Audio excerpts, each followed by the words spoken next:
अस्सलाम वालेकुम। अभी थोड़ा सा ये डस्का का मामला ओपन हुआ है, लेकिन ये था कि कुछ ऐसी सियासी इत्तलाआत मिली कि जिस पर तबसरा करना, बात करना या इंफॉर्मेशन देना बहुत ज़रूरी था। तो फिर संजीला साहब ने जिक्र किया तो मैंने फिर उसके ऊपर फौरी तौर पे ये व्लॉग में बना रहा हूँ। तो ये बात कर रहा हूँ इसलिए कि पीटीआई के अंदर बहुत बड़े पैमाने पर खल्फशार जारी था और बहुत सारे ऐसे लोग जिनको धकेल कर पीटीआई में इकट्ठा कर दिया गया था, वो लोग चाहते थे कि किसी तरीके से हमारे लिए फेस सेविंग हो और हम मुनासिब वक्त पे मुनासिब तरीके से अपनी सियासत को बचा लें। क्योंकि उन लोगों की जो 90% जो सियासत है वो इलाके की सियासत है और वो लोगों के साथ इन टच रहते हैं और अपनी सियासत को, अपने असर को कायम रखते हैं। इसलिए वो एमएनए और एमपीएस के इलेक्शन लड़ते हैं और इसके अलावा अगर आप देखते हैं कि दीगर जो इलेक्शन होते हैं वो भी बरादरियां लड़ती हैं। बहरहाल उनका एक तरीक़ेकार है और वो ठीक है, इलाके के हिसाब से ठीक है। उन्होंने लोगों की हेल्प करनी होती है और अपना वजन कायम रखना होता है। अब जो मौजूदा सियासी सूरत हाल चल रही थी उसके अंदर हम देख रहे थे कि पीडीएम के अंदर इंतशार कई दफा नजर आता था कि टूटने वाली है जी, भाग रहे हैं जी, ऐसा हो रहा है वैसा हो रहा है। तो जरदारी साहब की सियासत जो सी थी ना, उसके ऊपर बार बार जिक्र हो रहा था। तो भेद खुला, कुछ बात पता लगी ये हो क्या रहा है। तो अब हमने ये कहा कि फौरी तौर पर इसकी आपको भी बता दिया जाए। पीपल्स पार्टी के अंदर बहुत सारे लोग शामिल होने वाले हैं पीटीआई के, और वो क्यों होने वाले हैं? वो इसलिए होने वाले हैं कि पीएमएलएन की हाई कमान जो थी वो ये वाजे कर चुकी हुई थी कि हम जो अपने लॉयल लोग हैं, जो हमारे वफादार लोग हैं, जो हर बुरे से बुरे वक्त में पार्टी के साथ खड़े रहे, पाकिस्तान के साथ खड़े रहे और पाकिस्तान की अवाम की के लिए उन्होंने डट कर कुर्बानियां दी। मियां मोहम्मद नवाज शरीफ से जो वो लॉयल थे, उन्होंने अपनी लॉयल्टी जो उनसे ना बरकरार रखी हर सूरत में। उनका मैक्सिमम अमल ये रहा है कि वो खामोश हो गए थे।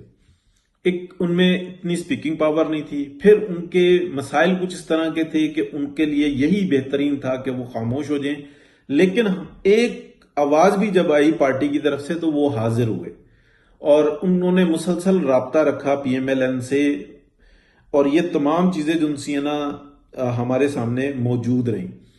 और जो हाई कमान है उसका ये फैसला रहा, यानी कि मियां मोहम्मद नवाज शरीफ का और जो दीगर जो हाई कमान है, मरियम नवाज, शाहिद खान अब्बासी और दीगर का, कि जो हमारे लॉयल हैं, हमने किसी भी सूरत में उनकी कुर्बानी नहीं देनी, किसी सूरत में नहीं देनी। अगला इलेक्शन भी वही लड़ेंगे और धड़ल्ले के साथ लड़ेंगे और फख्र के साथ लड़ेंगे और हमें भी उन पर फख्र है।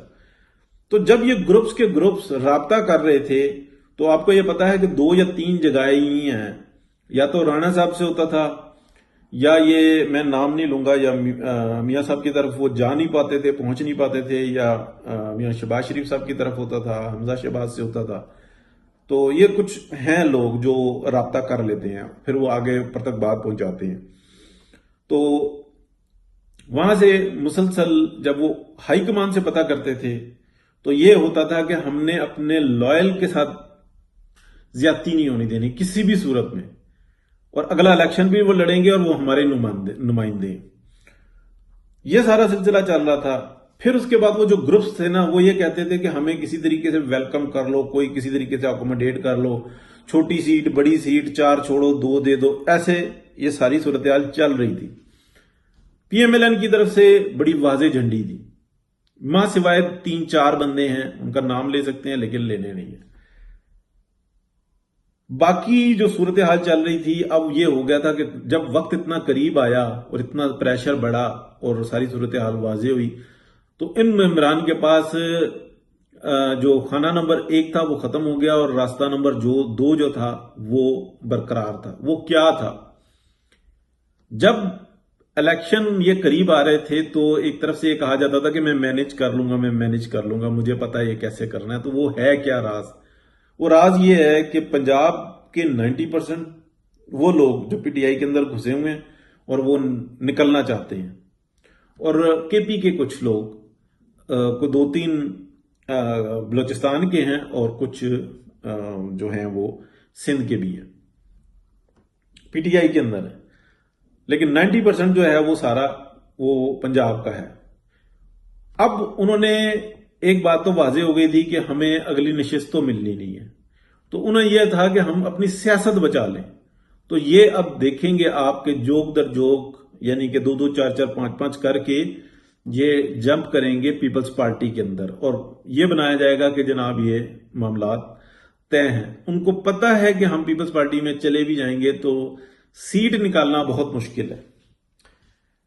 یہ بات سب کو پتا ہے کہ اس وقت پاکستان کی عوام کا، ووٹر کا رجحان کس طرف ہے، وہ کس پر اعتماد کیے ہوئے ہیں۔ وہ پی ڈی ایم میں سے بھی ایک جماعت کے اوپر اعتماد کیے ہوئے ہیں، لیکن وہ جو لوگ ہیں نا، جو سیاست میں اپنے آپ کو رکھنا چاہتے ہیں، وہ اس وقت میں یہ جانتے ہیں کہ اگلا الیکشن ون کرنا کسی بھی طرف سے ہو ہمارے لیے بہت مشکل ہے۔ تو وہ اپنی سیاست کو بچانے کے لیے پیپلز پارٹی کے اندر جمپ کر رہے ہیں، اور یہ بہت سارے معاملات طے ہو چکے ہوئے ہیں، اور بہت سارے طے ہونے کے درمیان میں ہیں، یہ طے ہو جائیں گے کچھ ہی دنوں میں۔ اب یہ جمپ جو ہے یہ الیکشن کے بعد کرتے ہیں یا پہلے کرتے ہیں، لیکن اب اس بات کو سمجھیں کہ یہ کمٹمنٹس، یہ معاملات، یہ طے ہو چکے ہوئے ہیں، بہت سارے، کچھ ہو رہے ہیں اور کچھ ہو جائیں گے۔ تو یہ ہے وہ اندر جو سائنس ہے جو چل رہی ہے، جس کے اوپر مختلف باتیں ہو رہی ہیں۔ تو اب جب یہ ہمارے پاس انفارمیشن آ گئی تھی تو ہم نے کہا کہ سندیلا صاحب کے ساتھ ہی جو انسان اب ہم آپ کے ساتھ شیئر کر دیتے ہیں۔ تو یہ ہے وہ جو اندر کہانی چل رہی ہے، جس کی وجہ سے کافی کھلبلی مچی ہوئی ہے، اوپر سے شور پڑا ہوا ہے اور اندر خانے زور پڑا ہوا ہے۔ بہت شکریہ جی۔